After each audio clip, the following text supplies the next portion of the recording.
O que é que uma estudante em arquitetura, uma stylist de moda, uma mestra em gestão, uma marketeer digital e uma entusiasta pelo desconhecido têm em comum? No episódio de hoje, tudo. A própria identidade, aliás. A minha convidada desta semana é isto tudo com um denominador comum, a sustentabilidade.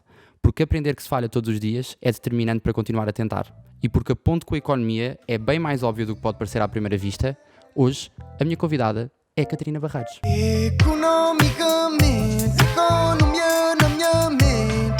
Economicamente, economia na minha mente. Economicamente, economia na minha mente. Economicamente, economia na minha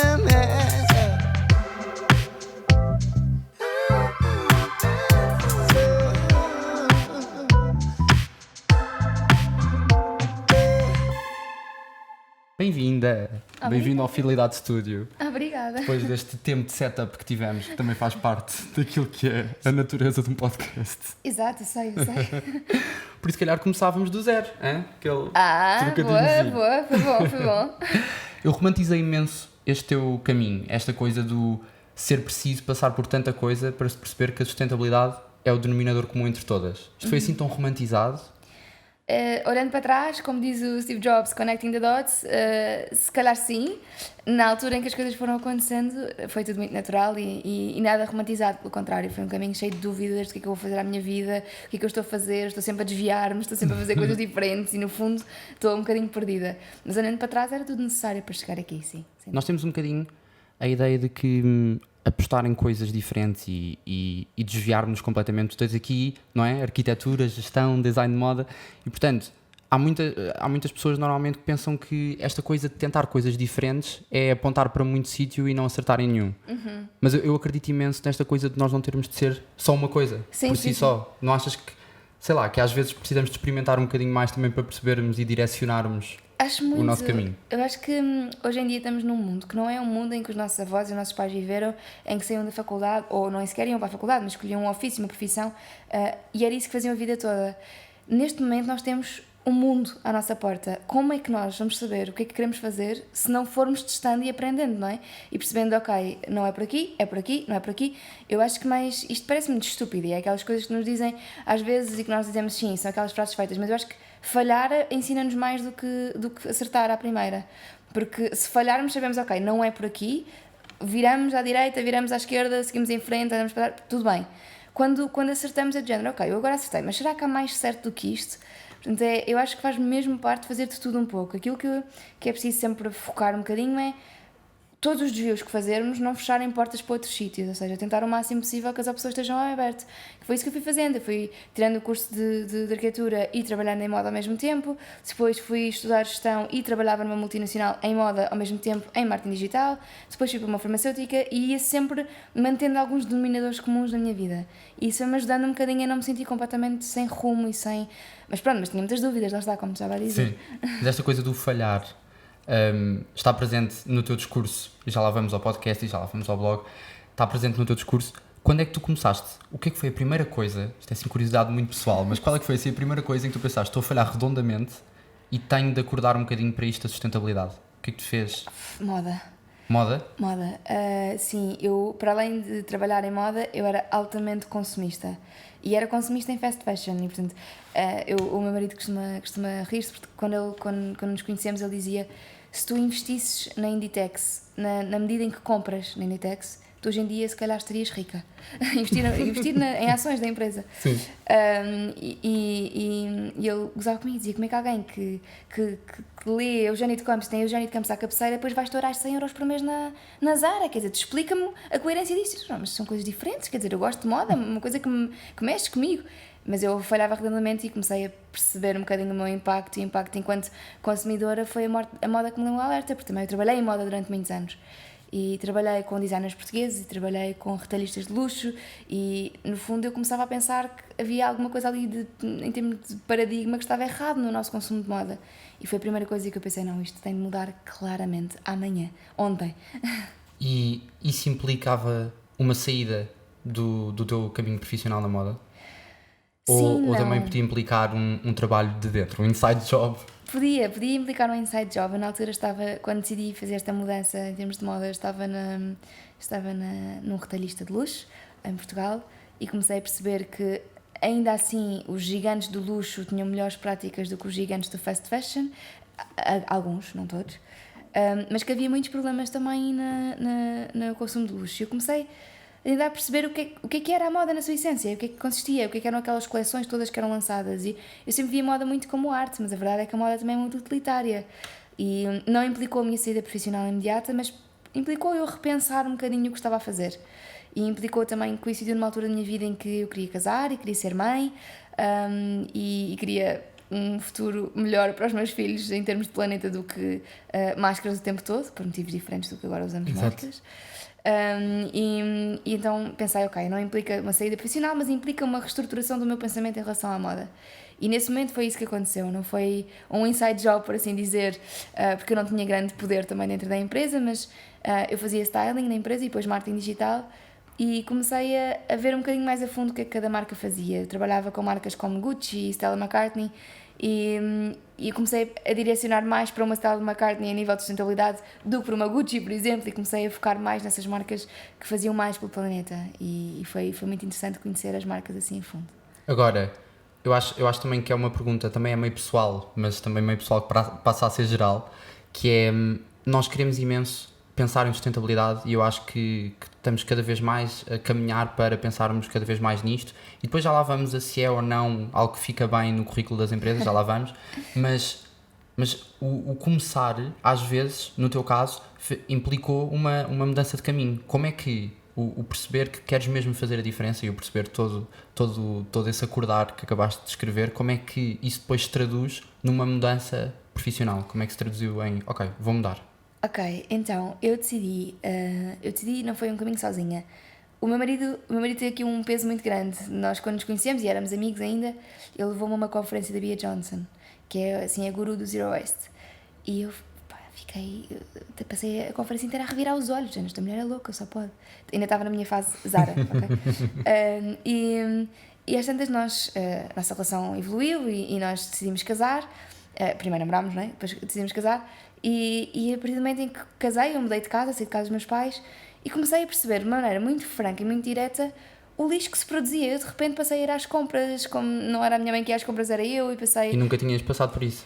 Tinha passado por isso em Milão, quando fiz Erasmus, estive lá um ano, eu tinha passado por isso de certa maneira, mas o meu mindset era outro na altura, e não estava numa tão de rotina como entrei agora, não é? Era tipo uma mudança de vida completa. Casei e comecei a viver com uma pessoa com quem eu iria passar o resto da minha vida, ou com quem vou passar o resto da minha vida.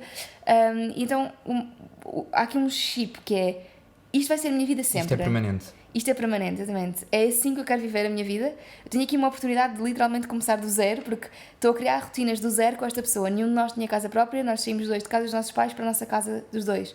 Por isso, tínhamos aqui uma oportunidade, efetivamente, de fazer as coisas como queríamos, como os dois achávamos que fazia sentido. E com tudo aquilo que tínhamos aprendido e com as facilidades que tínhamos à volta de onde vivíamos, e que ainda é mais ou menos o bairro onde vivemos, tínhamos lojas a granel ao pé de nós, tínhamos a oportunidade de não só fazer compostagem, reciclagem como compostagem, tínhamos a oportunidade de fazer tudo tão direitinho, que decidimos, não, vamos mudar um bocadinho o nosso mindset, vamos mudar um bocadinho aquilo que aprendemos até hoje e vamos fazer as coisas de maneira diferente. E só custar os primeiros 20 dias, é como quem diz, o hábito só custa a entrar o hábito e depois mantém-se tudo. Depois é viciante. É viciante, completamente. Depois a É que é muita sensação que eu tenho, por exemplo, a ver o teu Instagram, sabes? É viciante. Tu estás completamente viciado, e depois todo o teu entusiasmo à volta, não é? Das coisas que aparecem novas, das maneiras fáceis e giras, montes de vezes, de criar e de poder ser sustentável em casa ou fora de casa, eu acho que se pega um bocadinho.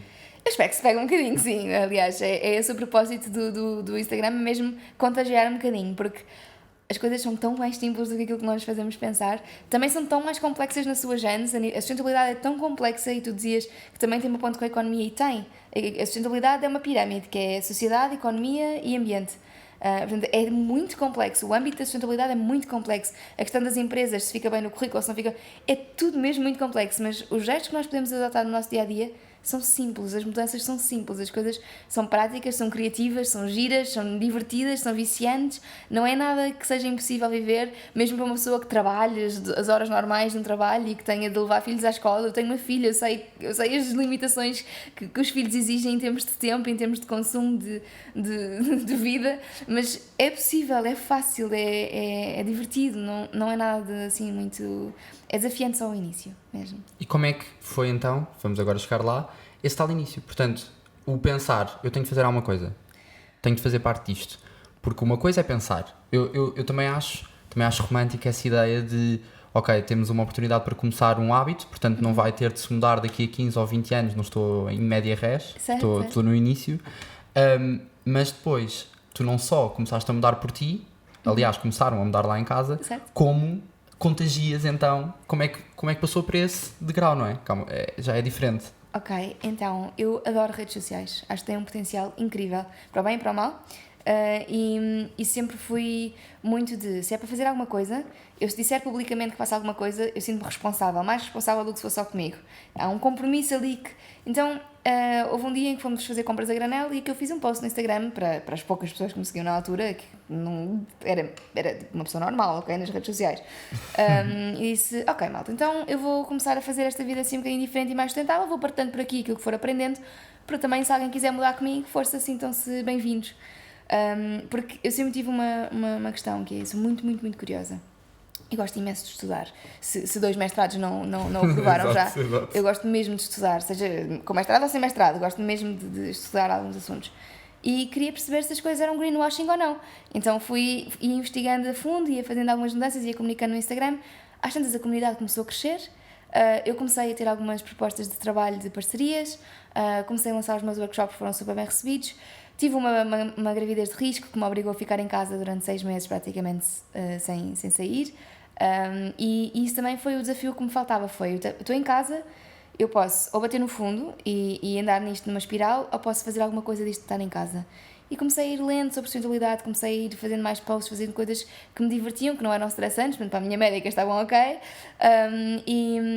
e comecei nessa... Foi uma baixa de risco bastante produtiva, agora que penso nisto.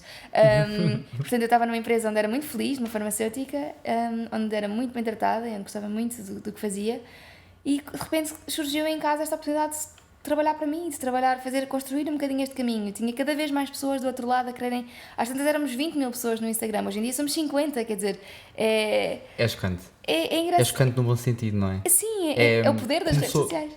Começou mesmo como começou, porque é engraçado, lá vou eu outra vez ao trocadilho, juro que não era, agora é que pensei nele, ia dizer começou mesmo do zero, porque foi mesmo eu acho mega interessante e também muito por isso o convite para estares aqui, o facto de tu teres-te apercebido de que tinhas de fazer uma mudança na tua própria casa e estares constantemente a mudar o mundo. Eu acho que ter a percepção disso é importantíssimo em termos de responsabilidade, mas às vezes também deves esquecer um bocadinho. Às vezes deves esquecer um bocadinho que há mesmo pessoas que veem aqueles posts ou que leem aquele artigo e que pensam, ok, fez luz. Então vou organizar mesmo as minhas compras de supermercado desta maneira. Porque é tudo tão palpável e é tudo tão direto que se torna incrível, não é? O do zero cresce como? Cresce, nem sei bem como, vou dizer sincera. Cresce com cada vez que eu passo uma partilha e de repente vêm mais pessoas do que eu estava à espera. Eu acho que o caso paradigmático no meu Instagram foi o da água de aquecer o banho, que de repente aquilo estava nas revistas e foi completamente viral. E às tantas houve um post de uma revista a dizer Catarina Barreiros, a ativista ambiental que tornou viral a poupança de água. Eu pensei, que horror, como se eu tivesse alguma coisa. Eu sou uma gota d'água. Responsabilidade. Eu sou uma gota d'água, eu não torno a poupança de água viral. A minha avó já tornou a poupança de água viral quando guardava a água de aquecer o banho para as descargas do alcoolismo, percebem? Eu não inventei a roda, eu não sou assim este guru que muitas vezes fazem pensar. Eu sou uma miúda normal ou uma mulher normal que de repente se lembrou de fazer uma coisa e pronto, e ainda bem que há mais pessoas que gostam e que aderem, mas a pessoa sente assim um peso e uma responsabilidade e quase um síndrome de impostor do género, eu não criei isto, eu só falei disto, isto já existia muito antes de mim. Mas é engraçado porque no fundo depois todos os dias recebo alguém a dizer-me, olha o que eu comecei a fazer porque vi no teu Instagram, e aí é que me cai um bocadinho a ficha, e que me cai a ficha do ok, passinho a passinho nós vamos todos mudando. E se foi preciso eu falar disto, embora 300 mil pessoas antes de mim já o fizessem, se foi preciso eu falar para começar a viralizar um gesto que é tão simples, então eu falo às vezes que forem precisas, mas não tenho todos os dias consciência dessa mudança do mundo, não tenho mesmo. Tenho mais consciência de somos tantos aqui, somos tantos nesta comunidade, que todos juntos estamos a fazer alguma coisa pelo mundo. É muito raro eu ter a noção de que foi alguma coisa que eu disse, porque alguma coisa que eu disse geralmente vem de algum seguidor que me disse alguma coisa, vem de alguma pessoa que falou com alguma pessoa que me disse alguma coisa, portanto eu não estou muito sozinha nisto. Eu sei que às vezes pode parecer parecer que sim, porque obviamente é o meu nome que está no Instagram, sou eu que dou a cara por isso, mas é muito rara a altura em que eu sinto que sou eu a começar alguma coisa, e é mais normal o começar que, ok, eu senti que esta comunidade está a começar alguma coisa. Pronto, é um bocadinho mais por aí. Não, mas é nem que seja o criar o espaço de discussão só sim, por si. claro, eu percebo. Sim, já sim. é. Eu acho que há alguma responsabilidade naquilo que eu faço. Tem de haver alguma responsabilidade, Catarina. Certo, tem de haver. Há que admitir alguma responsabilidade. Mas custa-me achar que é por minha causa e não por causa de uma comunidade, que eu acho que é muito perigoso eu começar a pensar que sou eu, porque não sou só eu, somos todos. E é essa a diferença que vai fazer, porque se fosse só eu mudava aos meus amigos à minha volta. Sendo uma comunidade, somos 50 mil, portanto acho que há muito mais potencial. A coisa escala de uma maneira diferente. Economias de escala até na sustentabilidade. É verdade, e muito. Agora, tu começaste pelo Instagram, passaste para o blog, passaste para o podcast, e é muito interessante porque tu tens episódios dedicados mesmo à economia, portanto à ponte que existe entre a economia e a sustentabilidade. O que é que tu sentiste na tua pesquisa intensiva? E, aliás, porque escreveste um artigo para o Economicamente durante a quarentena, obrigado por isso, porque foi um artigo incrível sobre economia e sustentabilidade, e, aliás, enviaste-me imensos artigos nos quais te tinhas baseado, que eu achei inacreditáveis, e que li, que achei mesmo incríveis. O que é que tu achas que é aquilo que é mais necessário acontecer, ou a maior falha, ou a ponte que precisa de ser mais construída entre a economia e a sustentabilidade neste momento e que não está a acontecer? Primeiro, eu acho que há muita falta de percepção em relação à ponte que existe entre economia e sustentabilidade. A sustentabilidade é possível na medida em que não nos puserem numa crise económica, ou seja, nós não podemos estar nem numa crise climática nem numa crise económica. E é por isso que a sustentabilidade pega nestes 3 pilares, que é sociedade, economia e ambiente. E há muito aquela ideia que eu considero errada, e que há ambientalistas que discordam de mim, de que a culpa disto tudo é do capitalismo. E a culpa disto tudo é da economia. E a culpa disto tudo é do dinheiro. E a culpa disto tudo é... Nós temos muitos fatores de culpa. A economia é necessária para vivermos e vivermos bem. E, sobretudo, é necessária para a parte da sociedade. É muito fácil culpar, sei lá, uns Estados Unidos que são altamente capitalistas, um tipo de capitalismo um bocadinho desenfreado, mas também são empresas americanas que têm o potencial de investir em tecnologia que pode ajudar a sustentabilidade. Portanto, temos aqui uma pescadinha de rabo na boca. Nós precisamos das empresas, as empresas precisam de nós, a economia faz de empresas, de pessoas e de Estado, não é? Portanto, o Sistema Nacional de Saúde precisa de economia, um sistema de educação precisa de economia, nós precisamos de pagar as coisas à nossa volta, não é? Ou acreditamos num mundo em que não existe troca económica e existe troca de serviço ou trocas de bem, ou se estamos num contexto como existe hoje em dia, nós precisamos de economia. Precisamos de uma economia sólida, porque sem uma economia sólida, na pirâmide de Maslow é muito fácil identificar quais é que são as necessidades básicas, não é? As primeiras necessidades são as necessidades físicas, nós precisamos de estar bem. E isto para fazer um paralelismo com esta pandemia. Nós precisamos de estar com saúde, de saber que temos comida para alimentar os nossos filhos e o nosso próprio corpo, temos um teto em cima da nossa cabeça, e só depois é que passamos às necessidades a seguir, que são necessidades consideradas um bocadinho mais supérfluas, não são bem de primeira necessidade. Mas para assegurar tudo isto, nós precisamos de ter o que comer, precisamos de ter um trabalho, precisamos de ter dinheiro para pagar uma casa, precisamos ou de ajuda para pagar uma casa, e por isso a economia está na base daquilo de que nós precisamos. Completamente. E achas que às vezes é um bocadinho de pensar em teoria e passar para a prática, porque às vezes é mais fácil em teoria culpar um capitalismo desenfreado e depois na prática se calhar pensar, mas é tem de se ir buscar um bocadinho a esse lado também, ou devia-se ir buscar mais, ou se calhar responsabilizar-se, não é? Não falta um bocadinho a responsabilização, não achas? É exatamente isso que eu falo. Eu acho que falta regulamentação e falta fiscalização. Porque o problema não é das empresas quererem gerar lucros, porque uma empresa, para gerar lucros, está se pagar tudo bem aos seus trabalhadores, se for fazer uma pesquisa em matérias-primas que faça sentido para o que nós conseguimos suportar com o nosso planeta, se acrescentar ao mundo, porque existem empresas muito grandes que acrescentam ao mundo.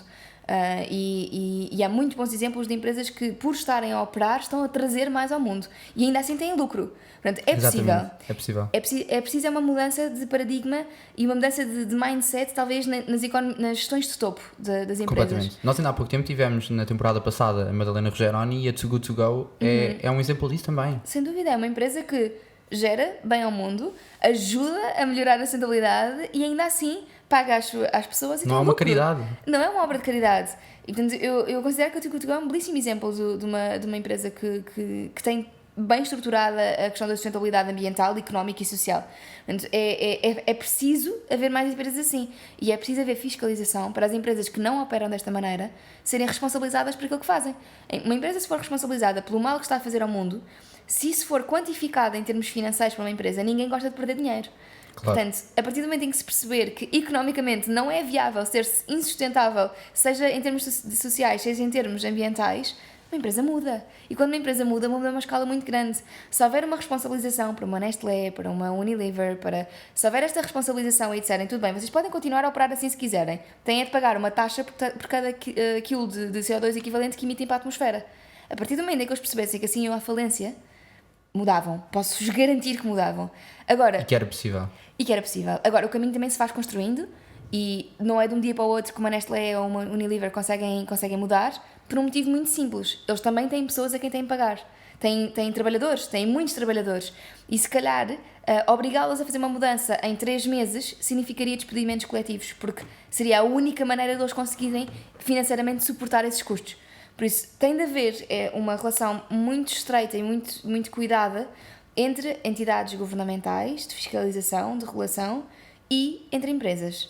Com o consumidor sempre à mistura na conversa para perceber porque é que a mudança não se faz de hoje para amanhã. Porque eu acho que há muito esta pressão do consumidor para... e ainda bem que há. Para vocês têm de mudar e mudar já, senão façam um boicote. E eu nunca sou apologista de boicotes por causa disso, que é as empresas, por serem tão grandes...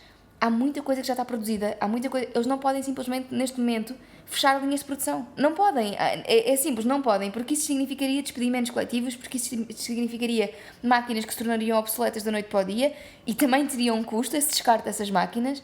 Por isso, é preciso termos muita cautela quando nós queremos fazer boicotes a empresas. Nós temos o nosso direito, enquanto consumidores, de votar com o nosso dinheiro, que é o nosso maior voto, é o nosso voto todos os dias. O maior.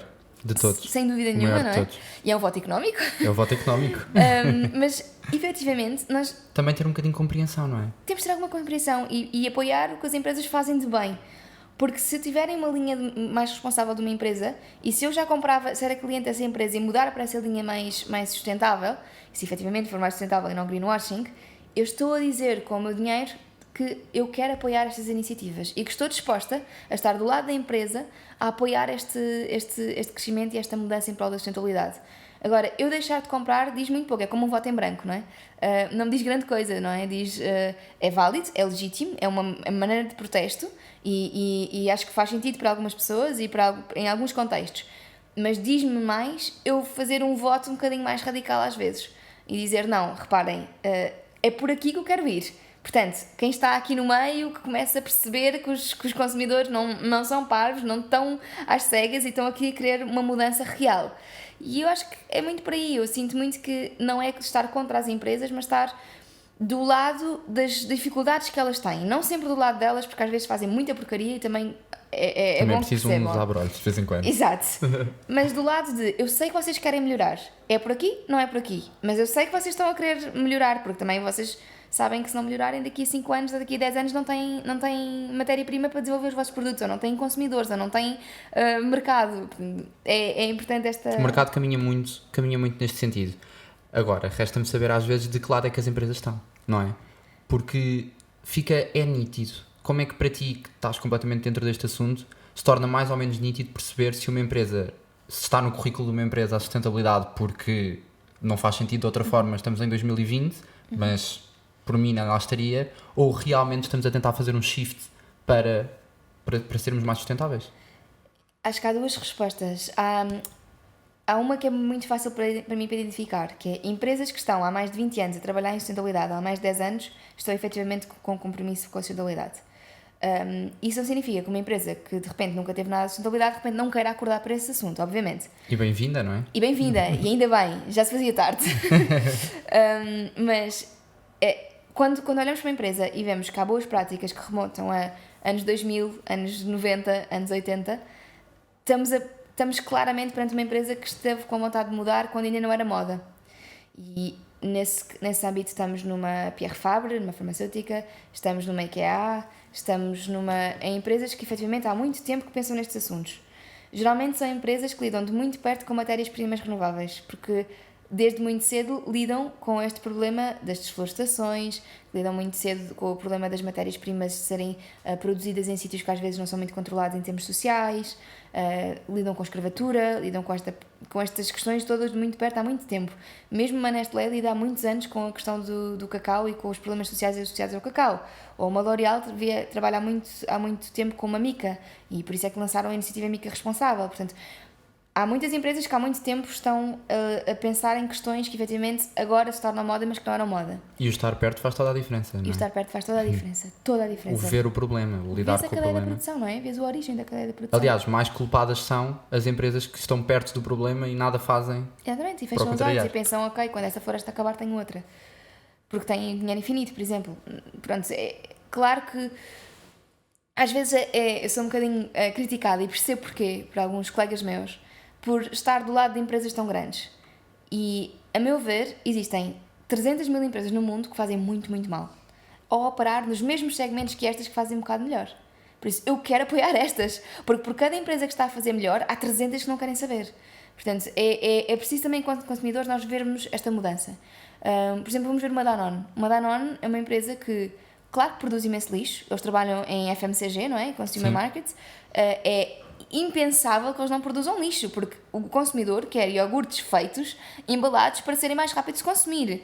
E a culpa não é estritamente de uma Danone que decidiu pôr isto no mercado, a culpa é de toda a gente que vai comprar estes iogurtes Exato. em vez de fazer em casa, não é? Portanto, o consumo mudou muito quando as mulheres começaram a entrar no mercado de trabalho e começaram a ter menos tempo disponível e começaram a ter menos tempo para cozinhar em casa.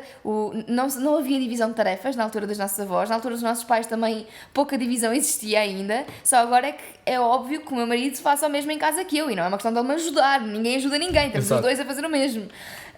E isto antigamente era impensável, portanto, os descartáveis foram muito necessários para nos ajudar a fazer esta mudança, para podermos entrar no mercado de trabalho, para podermos trabalhar as mesmas horas que um homem trabalhava, para podermos ganhar o mesmo que os homens ganham, que ainda não ganhamos, mas os descartáveis tiveram esse peso, e o plástico teve esse peso, e o embalamento teve este peso. E uma Danone não podia estar nas tintas para isto, mas não, decidiram de ser uma empresa certificada B Corp, decidiram efetivamente ser altamente transparentes com tudo aquilo que fazem, porque o B Corp tem regulamentos muito, muito estritos a nível de sustentabilidade nas 3 vertentes, social, económica e ambiental, e decidiram, ok, nós sabemos que estamos a ser parte do problema, mas nós queremos transformar-nos em parte da solução.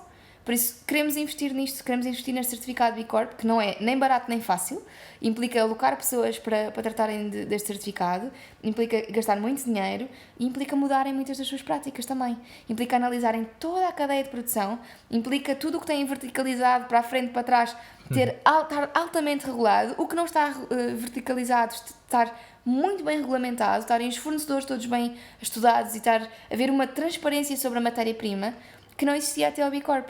Isto é muito trabalhoso. E quantas mais empresas da FMCG é que nós vemos que são certificadas B Corp? Completamente. Quem é que está disposto a abrir o jogo? Quem? Porque nem que seja por uma questão concorrencial, que não querem, que não... A Danone disse para nós, há um valor que se levanta por trás disto tudo, que é a sustentabilidade. E por isso nós estamos dispostos a mostrar tudo, com a máxima transparência. E palmas da Danone, não é? Isto tem um impacto muito, muito real na nossa vida. Portanto, se eu tiver de comprar iogurtes hoje em dia e tiver à disposição 3 marcas de FMCG muito conhecidas, se calhar eu vou para uma Danone, porque a Danone está disposta a abrir o jogo. Agora, como é que o consumidor vê isto? O consumidor não sabe o que é B Corp. O consumidor Exatamente. não sabe o que é este certificado. Por isso eu acho que é preciso informação, educação.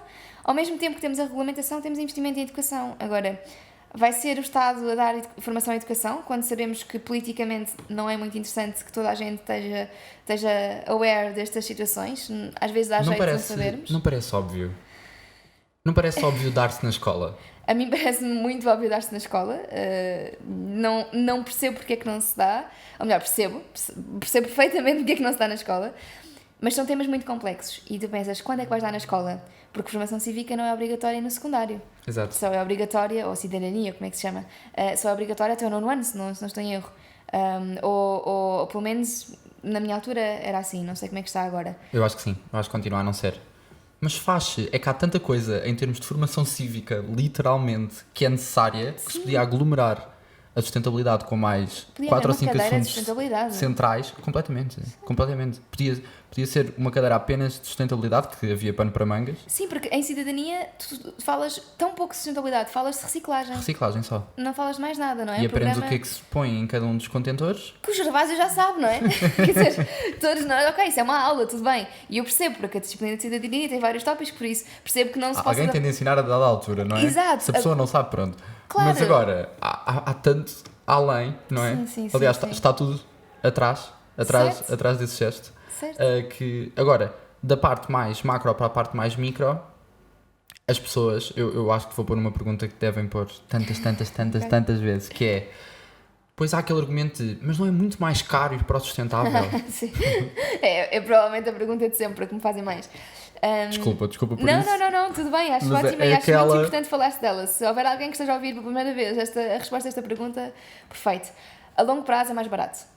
A sustentabilidade passa por recusar em primeiro lugar. Ou seja, por exemplo, em minha casa eu não compro nem papel higiênico nem papel de cozinha. E logo por aí é dinheiro que é poupado. Em minha casa poupa-se água de aquecer o banho. Para utilizar noutras coisas. A minha conta da água é irrisória quando comparada com a da maior parte das pessoas. Incrível. A maior parte das pessoas gasta em água cerca de 250 litros por pessoa por dia. E isto parece muito, mas vai ver quanto tempo é que demoras a tomar banho, porque cada vez que abres a água são 10 litros por minuto. Portanto, é muito rápido chegar a estes 200 litros de água por dia por pessoa. Assustador. Em minha casa são assustador. 50 para 3 pessoas. Portanto, é possível. Como é óbvio que a minha conta da água não é igual à conta da água da maior parte das pessoas. Em minha casa a conta da luz também não é igual à da maior parte das pessoas, porque se poupa muita luz, porque usamos luz LED, porque usamos medidas para contabilizar a luz, o consumo de cada eletrodoméstico, porque temos eletrodomésticos mais eficientes, porque temos uma casa inteligente que nos permite desligar as coisas com o telemóvel quando nos esquecemos de uma luz acesa. Portanto, há muitas coisas que fazemos e claro, estas luzes inteligentes são caras, mas uma luz LED não é cara. Uma luz LED, a longo prazo, para o tempo de vida útil De que todo. tem, fica mais barata do que uma luz convencional, uma Completamente. lâmpada de halogénio ou uma lâmpada convencional. Poupança de água não é caro, é barato. Tudo o que são produtos reutilizáveis a longo prazo compensam. Em minha casa, os panos de cozinha não são panos que compramos, são trapos velhos, são camisolas que ganharam borboto ou que ganharam. Que não dão para. Borboto dá para reparar, mas que ganharam traça, ou que ficaram com buracos irreparáveis, que não dá para usar, que ficaram gastas. Esses são os nossos panos da cozinha. Portanto, não gastámos dinheiro nenhum. A roupa em segunda mão é mais barata. As marcas sustentáveis, as marcas sustentáveis de roupa são mais caras. Mas eu gastava um dinheirão em Zara todos os meses. E era uma camisolinha aqui, uma camisolinha ali. E de repente era 20 euros uma camisolinha ou 10 euros uma camisolinha. E às tantas a pessoa já gastou 100 euros ao final do mês. Eu hoje em dia não gasto dinheiro em roupa. Portanto, ao final do ano, se eu comprar uma peça de roupa que custa 150 euros, eu continuo a poupar dinheiro em relação ao que fazia. Portanto, a sustentabilidade não é cara, depende da abordagem. Tem de se olhar para o longo sustentabilidade. prazo. Aliás, tem de se olhar, e tu dizes isto muitas vezes, tem de se olhar, tu dizes isso em relação à sustentabilidade, eu digo isto em relação à bolsa, portanto, estamos na mesma página, que é, não podes olhar ou entrar nisto a pensar que é para o mês que vem. Sim, Não vale é a um pena. investimento a curto prazo, certo? Isto é a longo prazo, portanto, entrar é para mudar realmente hábitos de vida e para mudar os nossos próprios hábitos, mas também não podemos, e eu dizia na introdução que a noção do falhanço é muito importante também, porque depois entramos aqui numa espiral de negativismo, do já não estou a fazer nada bem, Sim. que pode jogar um bocadinho contra nós. Quais é que são, assim, dicas muito diretas e muito práticas para se começar em casa a pensar sustentável? Olha, sinceramente, agora que estou a pensar nisso, tem muito paralelismo mesmo com a bolsa. Então, em primeiro lugar, começas pequeno. Não vais começar com tudo. Com tudo o que tens. Porque primeiro tens de avaliar muito bem o risco de cada coisa que fazes, que é, eu não vou comprar um compostor se não tenho bem enraizado em mim o que é que implica o investimento físico e temporal e de ter um compostor e manter um compostor. Eu não vou de repente investir 500 euros num copo menstrual, que tu não usas mas as mulheres usam, num dispositivo para aquecer o banho ou num carro elétrico, tudo ao mesmo tempo. Quer dizer, tem de ser ponderado. Primeiro vou fazer uma mudança. Depois desta mudança estar enraizada, passo para a seguinte. Nós não temos dinheiro infinito. É como eu estava a dizer, o voto em dinheiro é um voto muito, muito real porque nós não temos dinheiro infinito. Portanto, se eu tenho 500 euros por mês, eu tenho de os alocar da maneira certa. Tenho que pagar a casa, tenho que pagar o carro, tenho que pagar se tiver carro, às vezes não é necessário ter carro, e fazer investimentos ponderados e calculados para a nossa vida. E depois é diversificar também um bocadinho. Que é mais uma questão que na bolsa também o investimento em bolsa também é chave, que é, eu não vou pôr todas as cartas no mesmo segmento. Eu não vou de repente só investir em tudo o que é mudanças eletrónicas em minha casa, ou tudo o que é mudanças de água em minha casa. Vou começando aos poucos, porque quando eu mudo muita coisa de um segmento, mas tudo dentro do mesmo segmento, eu posso falhar a big picture, que é, e se houver alguma coisa que me traga mais rentabilidade em termos de tempo, em termos de investimento financeiro e de tempo, do que tudo isto que eu estou a fazer. Por exemplo, a poupança de água é uma poupança que é menos visível do que a poupança energética. Se eu só investir em poupança de água no início, eu vou ver a minha conta da luz a baixar, mas não vou ver tantas outras coisas que, em termos visuais, trazem muito mais ruído. Como, por exemplo, poupança a nível de embalamento, ou poupança a nível de alimentação. O reduzir o desperdício alimentar é o gesto com mais impacto. Se é o gesto com mais impacto, imagina, em termos de bolsa seria como se fosse a ação que te dá mais rentabilidade. Okay. É o desperdício alimentar, tem imensa rentabilidade. Por muito pouco que tu faças, o equivalente de emissões que estás a poupar é muito superior à poupança, por exemplo, de energia. Por acaso, de energia não é bem assim, deixa-me reformular. À poupança de embalamento. Reduzir o desperdício alimentar tem um peso muito maior para o ambiente do que reduzir o embalamento.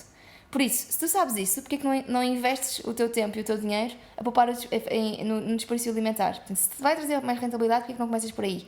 E se começaste por aí, ok, já fizeste alguma coisa em prol do desperdício alimentar, então agora vamos ver noutro sítio. Porque assim vou vendo em várias coisas na minha vida, começo a ver mudança. Em várias coisas. Não vejo só naquela, não vejo... Portanto, eu vejo mudança a acontecer à minha volta se eu diversificar o portfólio do meu investimento climático, percebes? Portanto, diversificar, pouco a pouco investimento ponderado a longo prazo. E lá está, pensar a longo prazo, pensar em investimentos que são a longo prazo, pensar, eu estou a gastar 15 euros por um recipiente que vai ajudar a poupar água e utilizá-la. Não é preciso poupar às vezes esses 15 euros, porque um garrafão de água reutilizado vai dar ao mesmo. A mim dá-me jeito porque eu ponho em cima da minha bancada da cozinha e uso a torneira como se fosse uma torneira normal. Mas para outra pessoa pode significar um investimento de 0 euros num garrafão para reutilizar. Verdade. Mas se eu for utilizar esses 15 euros para esse recipiente, então eu tenho que fazer compensar na conta da luz esses 15 euros. Portanto, ao fim de quanto tempo é que eu já compensei estes 15 euros na minha conta da luz, não da água? E vou começando, ok, quando eu já tiver recebido esta rentabilidade, esta poupança, então eu invisto no próximo. E invisto, se calhar, numa película aderente reutilizável. Ou invisto... Porque estas coisas são mais caras. Uma película aderente reutilizável é mais cara do que película aderente descartável. Mas a longo prazo compensa. A longo prazo compensa muito. E o vício? E depois fica o vício. Mas é o bichinho, tu queres fazer mais e mais e mais. Estamos a chegar ao fim. E muito obrigado pela 10ª vez, mas muito obrigado mesmo por ter vindo. Eu acho que para nós terminarmos, e muito nesta linha do vício e de ficarmos a pensar muito naquilo que podemos fazer além e tu própria, porque a tua história foi começares a fazer por ti e depois perceberes que ia chegar a mais pessoas, qual é que é o sonho? Ou seja, qual é que é o impacto que tu verdadeiramente queres ter? Já é tanto, mas qual é que é o sonho? Com tudo isto, com usar esta voz, com usar esta comunidade, com ter criado um espaço onde se fala de coisas que realmente importam. Olha, já que estamos aqui na Nova, vou-te dizer uma coisa que nunca disse publicamente, mas que me deu um bocadinho... exclusiva. Na altura fiquei um bocadinho com vergonha alheia de mim própria e pensei, porque é que fui dizer isto? Porque é uma coisa que era muito, muito intrínseca de minha. E depois hoje em dia penso, ainda bem que disse. No meu primeiro dia da Nova, no mestrado, nós fomos todos para um auditório e o Dino, o Daniel Traça, estava a fazer um discurso O típico. Sim, e perguntou: o que é que vocês estão aqui a fazer? Porquê é que estão aqui? E eu sempre tive a maior lata do mundo, e pus a mão no ar e disse, em inglês, não é? Mas disse: porque eu quero mudar o mundo e quero conquistar o mundo. e o meu propósito continua a ser muito este: eu quero muito fazer uma diferença no mundo. Os meus pais, e digo isto porque os meus irmãos também têm um projeto de inclusão para a deficiência. Os meus pais sempre nos incutiram muito isto. O meu pai é professor universitário, a minha mãe é professora, e sempre nos educaram nesta coisa de nós estamos aqui para servir um bocadinho e temos de encontrar a nossa missão mais do que aquilo que nos faz ganhar dinheiro. É importante sermos felizes e estarmos confortáveis, e para mim essa felicidade também vem de saber que posso dar uma boa educação à minha filha, dar uma boa saúde, mas é muito importante estar aqui para servir os outros, e eu fui escoteira e, portanto, o servir os outros era uma... Está muito na base. Está na base do escotismo, sim. E ficou intrínseco em ti. E ficou intrínseco. Eu quero muito acrescentar alguma coisa ao mundo. Eu não estou aqui para estar de passagem. Não é essa a minha ideia. É se eu conseguir que alguém mude alguma coisa para melhor, por eu dizer alguma barbaridade que nesse momento... Ou uma barbaridade não, é alguma coisa estudada, mas que para mim pode não ser nada, esse é o meu propósito. E isto às vezes é associado com muita falta de humildade, e eu acredito nisso, e sim, às vezes acho que falta um bocadinho de humildade, mas eu quero mesmo estar aqui para ajudar a melhorar. E se eu conseguir, perfeito. Se eu não estivesse a conseguir, eu seria a primeira a fazer as malas e ir à minha vida. Mas conseguindo, eu acho que encontrei um bocadinho aqui a minha missão. E o sonho é chegar a mais pessoas. O sonho é chegar a Portugal inteiro, é chegar ao mundo inteiro. E é conseguir fazer ver as pessoas que a sustentabilidade é uma gota no oceano do esforço que nós temos de pôr na nossa vida. E, portanto, vale a pena salvar essa gota, porque todos juntos fazemos então voltar ao oceano, não é? Portanto, não, passando a metáfora, que me chateia-me um bocado, parece um bocado... Mas é real, não é? É real, é que todos nós fazemos parte do mesmo oceano, e, portanto, é fazer uma onda disto, é fazer destas gotas fazer ondas, e destas ondas fazer com que as correntes oceânicas mudem. Portanto, é este o propósito, é chegar a todos. E chegar a todos não é um propósito meu exclusivo, eu quero que muita gente faça o mesmo que eu. Aliás, eu vejo todos os ativistas como amigos e nunca como concorrência, e toda a gente está no Instagram a fazer isto. Eu vejo ainda bem que existem cada vez mais pessoas, que é todos juntos nós temos que começar a fazer mudar o mundo, e que eu ajudo a servir para isso acontecer. Naquilo que puder, é esse o sonho, é que eu possa efetivamente trazer mudança real ao mundo. E ajudas e trazes, Claro que sim. porque também eu fiquei muito mais atento a partir do momento em que te conheci, em que comecei a seguir-te, e aos teus projetos e ao teu blog incrível, que por favor vão ver. Obrigada. E o podcast, e é tudo ótimo, porque é muito prático, é muito começar a fazer já, e esta emergência do fazer já. Por isso, obrigado por isso. Eu acho que Obrigada vai chegar a mais e mais e mais, e obrigado por chegares a estes que estão aqui connosco. Obrigada no eu, YouTube, porque estás a Spotify. ajudar a criar esta onda. Que bom. Obrigado, Catarina. Obrigada mesmo. eu.